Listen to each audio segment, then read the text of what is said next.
नमस्कार दोस्तों, आपका बहुत बहुत स्वागत है आपके अपने YouTube चैनल जी स्टडी जंक्शन पर। मैं राहुल सांबरिया आज आपको केमिस्ट्री का इंट्रोडक्शन और एसिड बेस एंड साल्ट पढ़ाऊंगा। ठीक है, शुरुआत करते हैं हम केमिस्ट्री से।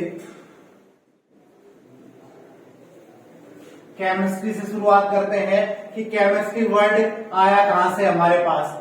तो केमिस्ट्री शब्द की जो उत्पत्ति है एक लैटिन भाषा के शब्द से हुई है कीमिया।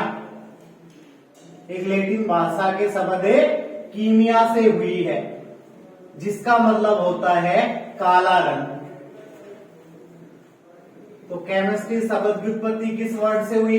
कीमिया से, जिसका मतलब क्या होता है? काला रंग। उसके बाद पूछ ले केमिस्ट्री क्या? रसायन विज्ञान। रसायन विज्ञान क्या होती है? तो रसायन विज्ञान क्या होती है? विज्ञान की वह शाखा जिसके अंदर हम परमाणु, अणु, संरचना, यौगिक,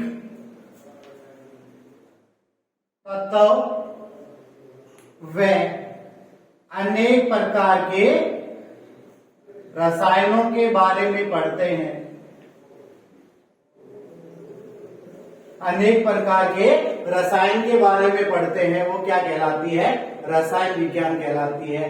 it is the branch of science in which we study deals about atom, molecule, structure, यौगिक and different type of chemicals is known as chemistry. शाखा जिसके अंदर हम परमाणु, अणु, संरचना, यौगिक, तत्व व अनेक प्रकार के रसायनों के बारे में पढ़ते हैं, उसे हम रसायन विज्ञान कहते हैं। उसके बाद father of chemistry. Father of chemistry, father of chemistry पूछ ले आपसे तो एंटोनी लैवोजियर। एंटोनी लैवोजियर। एंटोनी लैवोजियर एक साइंटिस्ट थे जिसे फादर ऑफ केमिस्ट्री कहा जाता है। फादर ऑफ केमिस्ट्री पूछ ले एंटोनी लैवोजियर। अब साइंटिस्ट तो बहुत से हैं, एंटोनी लैवोजियर को ही क्यों कहते हैं फादर ऑफ केमिस्ट्री? तो इसने कोई तो ऐसा काम किया होगा जिसके कारण इसे फादर ऑफ केमिस्ट्री कहते हैं। तो फर्स्ट ऑफ ऑल एक बुक आती है the element of chemistry. The element of chemistry. आपसे पूछ लिया जाए कि द एलिमेंट ऑफ केमिस्ट्री किसकी बुक है, तो आप कह दोगे एंटोनी लैवोजियर। दूसरा काम तत्वों का नामकरण। तत्वों का नामकरण।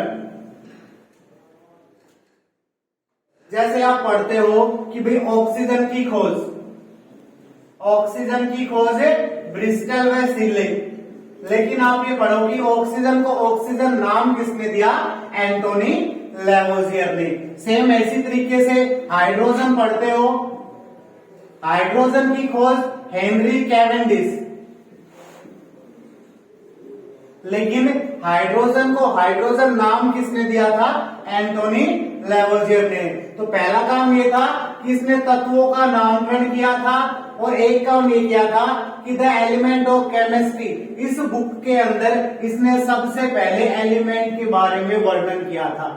ये दो काम किए थे जिस कारण से फादर ऑफ केमिस्ट्री कहते हैं एंटोनी लैवोजियर को। उसके बाद आपसे पूछ लिया जाए कि फादर ऑफ इंडियन केमिस्ट्री, भारतीय रसायन विज्ञान का जनक। भारतीय रसायन विज्ञान का जनक पूछ ले आपसे तो उसमें आपका आंसर रहेगा पीसी रॉय। पीसी रॉय, प्रफुल्ल चंद्र रॉय।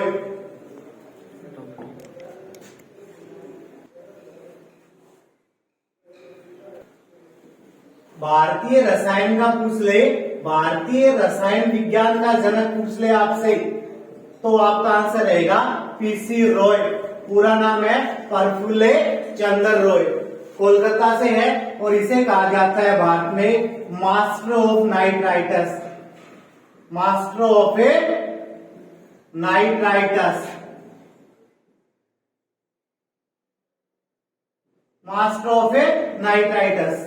ठीक है, मास्टर ऑफ नाइट्राइटस किसे कहा जाता है? पीसी रॉय को कहा जाता है, क्योंकि भारत में सबसे पहले नाइट्रस पर रिसर्च किया था। भारत में सबसे पहले नाइट्राइटस पर रिसर्च किया था प्रफुल्ल चंद्र रॉय ने, जिस कारण इसे फादर ऑफ इंडियन केमिस्ट्री कहते हैं। ठीक है, उसके बाद आ जाता है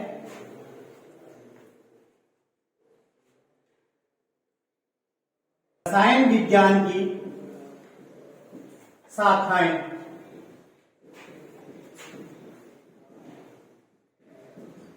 रसायन विज्ञान की शाखाएं, तो मुख्यतः रसायन विज्ञान की 3 शाखाएं होती है।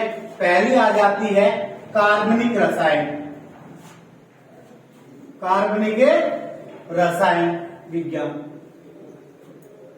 कार्बनिक रसायन विज्ञान, ऑर्गेनिक केमिस्ट्री। दूसरे नंबर पर आती है अकार्बनिक रसायन विज्ञान। तीसरे नंबर पे आ जाती है भौतिक रसायन विज्ञान, भौतिक रसायन विज्ञान।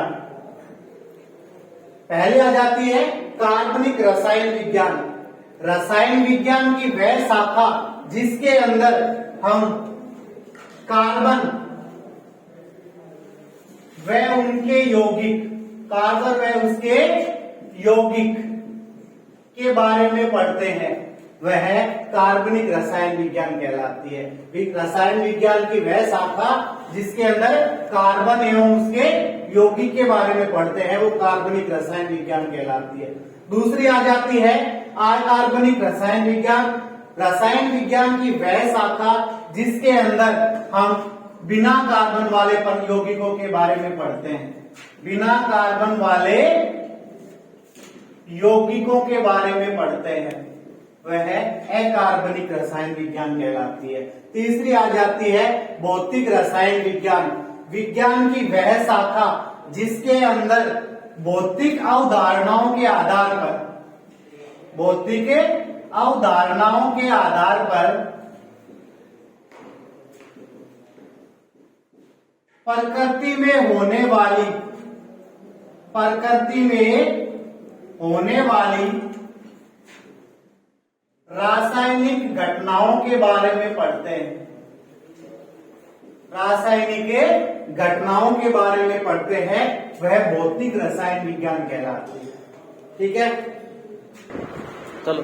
तो मुख्य रूप से रसायन विज्ञान की 3 शाखाएं होती है। इसके अलावा शाखाएं बच जाती है फोटोकेमिस्ट्री, इलेक्ट्रोकेमिस्ट्री, बायोकेमिस्ट्री, तो मुख्यतः 3 ही होती है।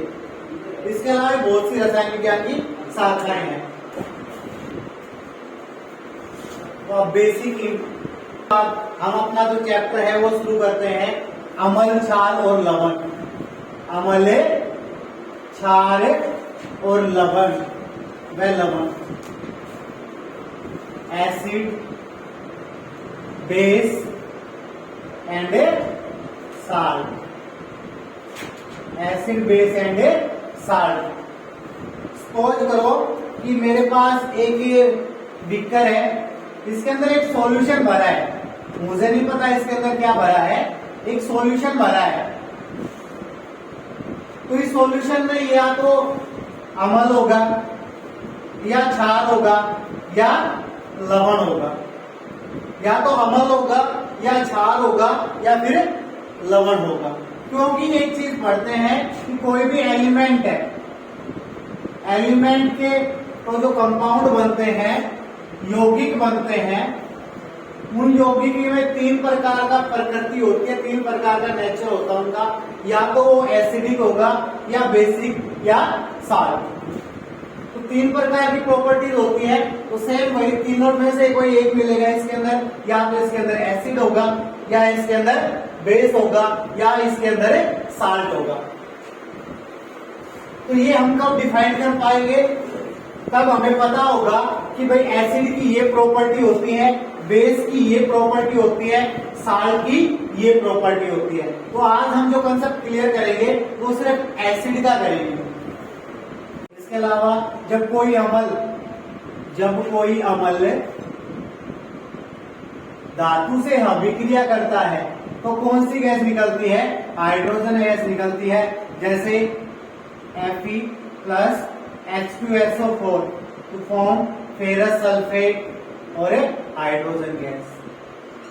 ध्यान रखना, कोई भी केमिकल इक्वेशन हो उसमें अगर आपको ये एरो का निशान लगा मिल जाए तो इसका मतलब गैसीय अवस्था में, गैस का सिंबल होता है, ये गैस अवस्था का सिंबल होता है।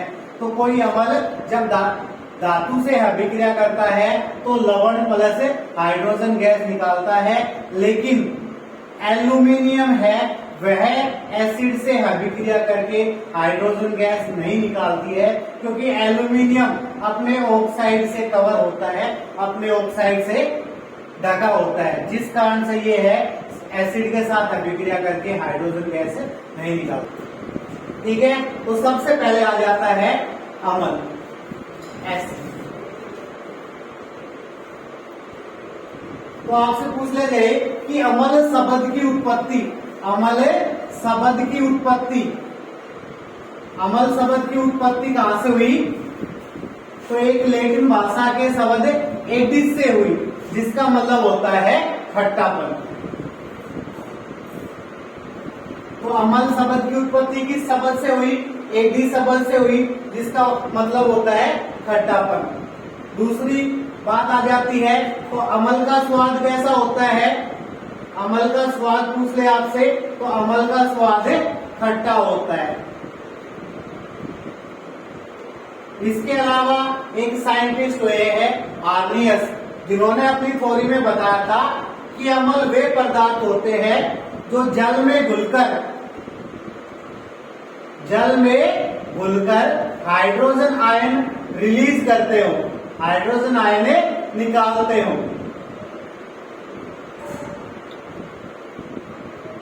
आर्नियस साइंटिस्ट के अनुसार अम्ल वे पदार्थ होते हैं जो जल में घुलकर हाइड्रोजन आयन निकालते हो। इसके अलावा पीएच वैल्यू का कॉन्सेप्ट देखो, यहाँ पे आपसे पूछ ले जाए पीएच की फुल फॉर्म, तो लिख low power of A hydrogen या पोटेंशियल ऑफ हाइड्रोजन। पीएच की फुल फॉर्म हो जाए पावर ऑफ ए हाइड्रोजन। और पीएच स्केल की खोज पूछ ले आपसे कि एक पीएच स्केल होती है, इस स्केल किसने बनाई थी? तो उसमें आपको पूछ लिया जाए सॉरेनसन साइंटिस्ट था जिसने पीएच स्केल बनाई थी। और पीएच की फुल फॉर्म होती है power of A hydrogen. PH हमें ये बताता है कि इस सॉल्यूशन के अंदर इतने नंबर ऑफ हाइड्रोजन आयन से प्रेजेंट है।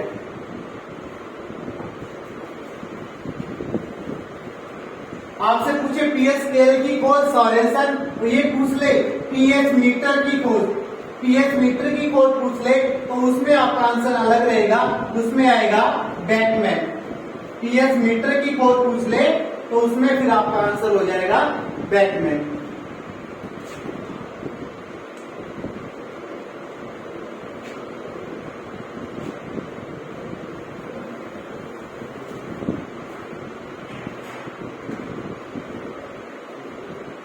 पीएच वैल्यू पढ़ रहे थे, पीएच की बात बता दिया गया था आपको। ऐसे स्केल होती है 0 से 7, 7 से 14, 0 से 7 और 7 से 14। तो 7 से जिसका पीएच मान कम रह जाता है वो आते हैं अम्ल की श्रेणी में, और जिसका पीएच मान 7 से ज्यादा होता है वो आते हैं क्षार की श्रेणी में, और जिसका पीएच मान 7 रह जाता है वो आते हैं लवण के अंदर, वो आते हैं लवण के अंदर। उसके बाद आ जाता है कि लिटमस पेपर।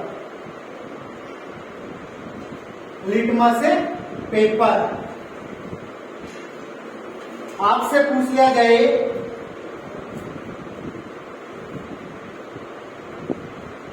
लिटमस पेपर होता है, ये पेपर होता है, तो आपसे पूछे लिटमस पेपर किस पौधे से तैयार किया जाता है? इस पौधे से तैयार किया जाता है तो लाइकेन के पौधे से, या फिर लीचेन, इंग्लिश में लीचेन बोलते हैं। लिटमस पेपर किस पौधे से तैयार किया जाता है?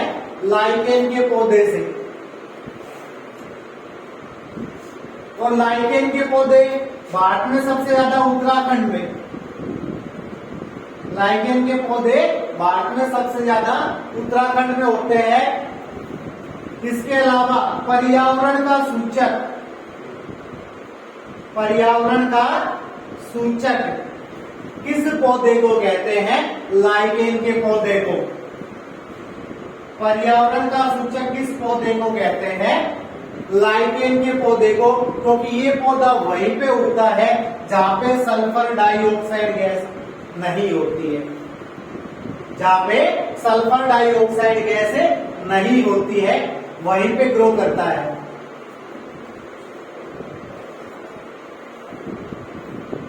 इसके अलावा आपसे पूछ लिया जाए कि लाइकेन किस श्रेणी में आता है, तो थैलोफाइटा।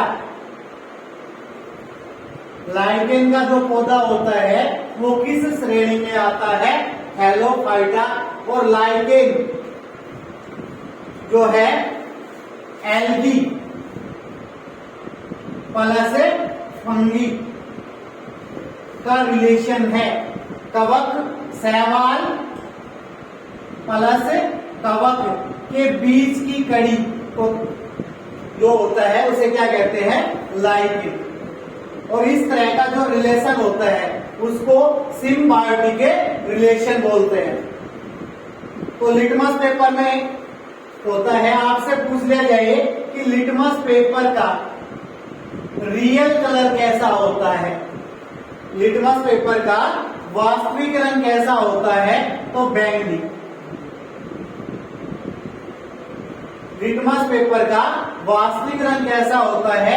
बैंगनी होता है।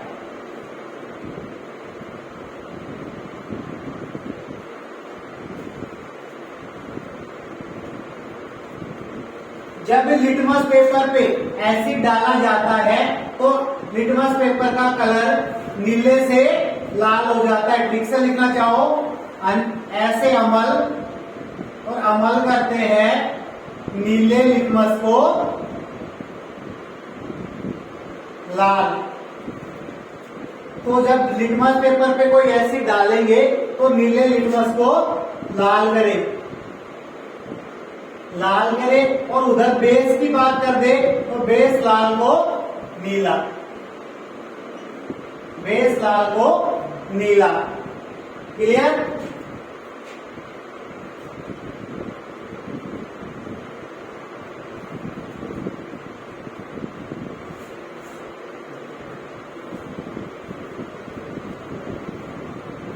इसके अलावा एसिड अमल विद्युत के सुचालक होते हैं। Conductor are electricity, they are conduct electricity. सुचालक वो होता है जिसके थ्रू करंट पास करता है, या जिसमें करंट पास करता है उसे कंडक्टर कहते हैं। तो एसिड क्या होते हैं? विद्युत के सुचालक होते हैं। इसके अलावा जिस एसिड में, जिस अमल में हाइड्रोजन होता है उसे हाइड्रो अमल कहते हैं, हाइड्रो अमल कहते हैं। जैसे HCl, H2SO4। इसके अलावा जिस अमल में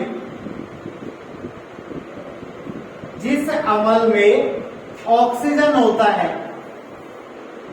उसे ऑक्सी अमल कहते हैं, ऑक्सी अमल कहते हैं। जिस अमल में ऑक्सीजन होता है उसे ऑक्सी अमल कहते हैं। जैसे H2SO4, HNO3। चलो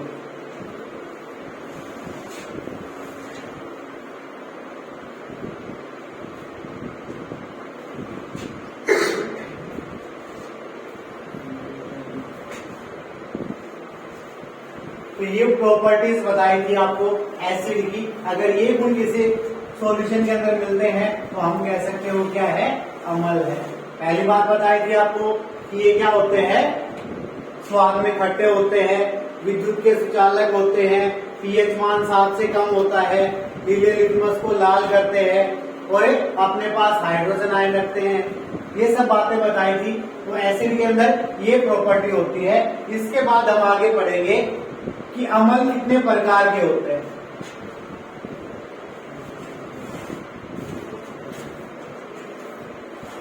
अम्ल के प्रकार, अम्ल कितने प्रकार के होते हैं। तो आपसे पूछ ले, अम्ल 2 प्रकार के होते हैं। अम्ल 2 प्रकार के होते हैं। पहला आता है कार्बनिक अम्ल।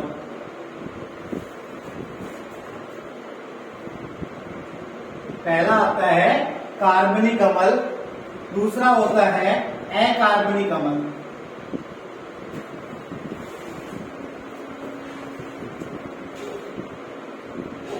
पहला आता है कार्बनिक अम्ल, दूसरा आता है अकार्बनिक अम्ल।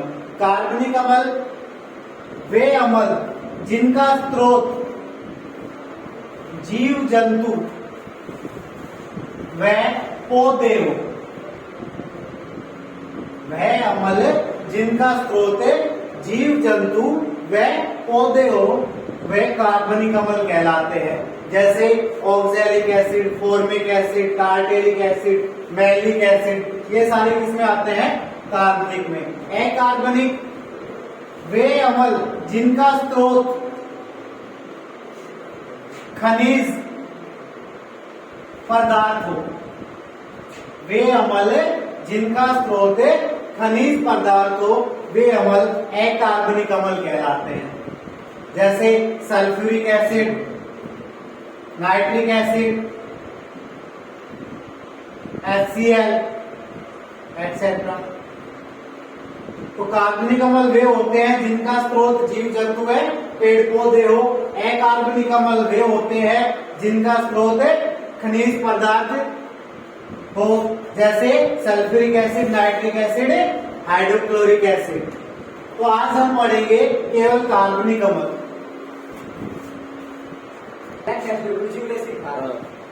उसके बाद आता है कार्बनिक अम्ल। कार्बनिक अम्ल, कार्बनिक अम्ल में पहले 4 एसिड पढ़ते हैं। कार्बनिक अम्ल के अंदर हम पहली चीज पढ़ते हैं फॉर्मिक अम्ल। फॉर्मिक अम्ल, तो फॉर्मिक अम्ल का स्रोत पूछ ले आपसे कि फॉर्मिक अम्ल किसके अंदर पाया जाता है, तो लाल चींटी, इसके अलावा मधुमक्खी। मधुमक्खी के डंक में कौन सा एसिड पाया जाता है, तो फॉर्मिक एसिड। आपसे पूछ लेगा कि लाल चींटी, लाल चींटी एक लाइन में, लाल चींटी एक लाइन में किस कारण चलती है, तो आपका आंसर क्या रहेगा, फॉर्मिक अम्ल। क्योंकि लाल चींटी जब चलती है तो वो फॉर्मिक एसिड की स्मेल छोड़ती है और उस स्मेल के कारण ये क्या है, एक लाइन में चलती है। दूसरी बात पूछेगा आपसे कि मधुमक्खी के काटने पर, मधुमक्खी के काटने पर जलन किस कारण होती है। मधुमक्खी के काटने पर जलन किस कारण होती है, तो भी आपका आंसर क्या रहेगा, फॉर्मिक एसिड के कारण। उसके बाद फॉर्मिक एसिड का यूज पूछ लिया जाए कि फॉर्मिक एसिड का यूज किसमें किया जाता है, फॉर्मिक एसिड किसमें प्रयोग में लाया जाता है, तो लिखो कच्चे फलों को, कच्चे फलों को कृत्रिम रूप से पकाने के लिए,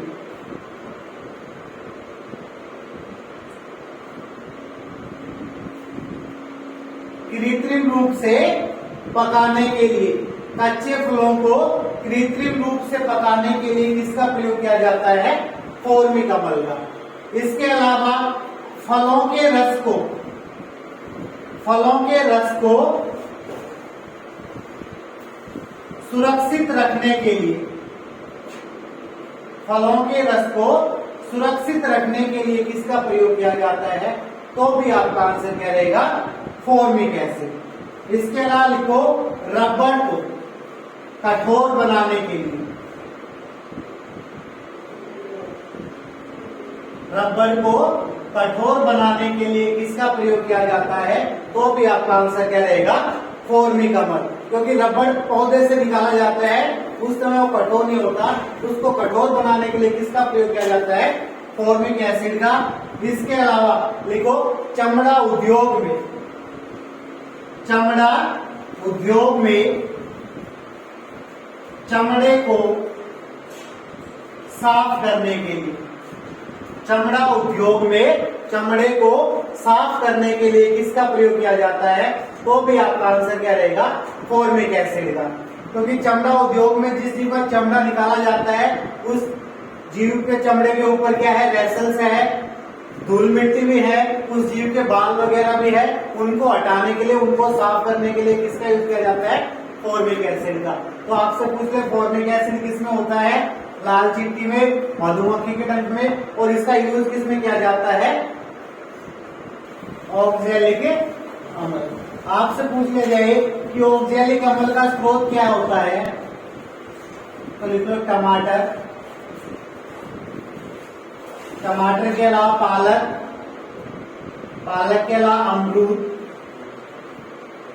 और सारेल का वृक्ष, सारेल का वृक्ष, इन सभी के अंदर कौन सी चीज होती है, ऑक्जेलिक एसिड। आपसे पूछ लिया जाए कि टमाटर में कौन सा एसिड होता है, ऑक्जेलिक एसिड, पालक में, अमरूद में, और सारेल के वृक्ष में।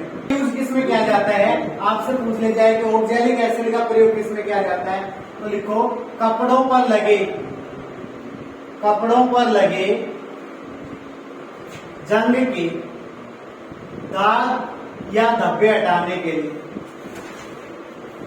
दाग या धब्बे हटाने के लिए, कपड़ों पर जंग के या ग्रीस के जो निशान लग जाते हैं उनको हटाने के लिए, उनको साफ करने के लिए।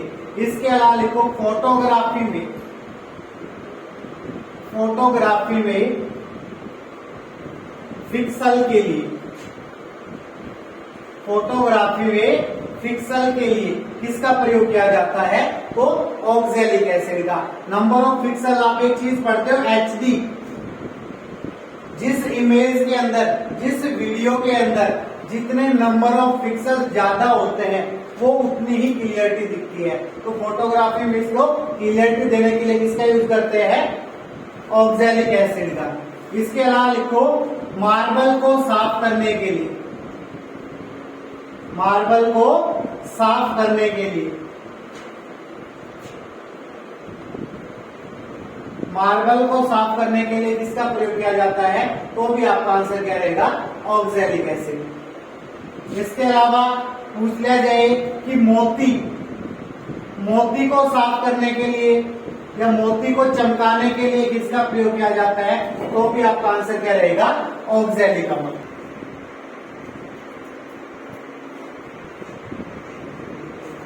उसके बाद आ जाता है साइट्रिक, साइट्रिक अम्ल।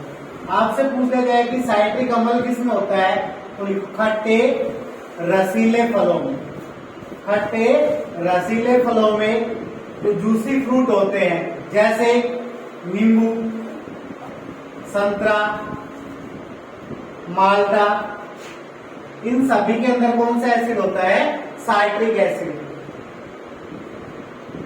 इसका यूज किसमें किया जाता है, आपसे पूछ ले कि साइट्रिक एसिड का यूज किसमें किया जाता है, तो फलों का पीएच बनाए रखने के लिए,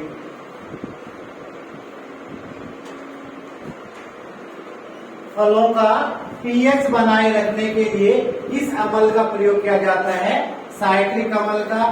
इसके अलावा सोडा पेय पदार्थों को, सोडा पेय पदार्थ को फ्लेवर देने के लिए, सोडा पेय पदार्थ को फ्लेवर देने के लिए किसका प्रयोग किया जाता है, तो भी आपका आंसर क्या रहेगा, साइट्रिक अम्ल। इसके अलावा सिरप बनाने में, औषधि उद्योग में सिरप बनाने में किसका प्रयोग किया जाता है, तो भी आपका आंसर क्या रहेगा, साइट्रिक। इसके बाद आता है एसिटिक अम्ल।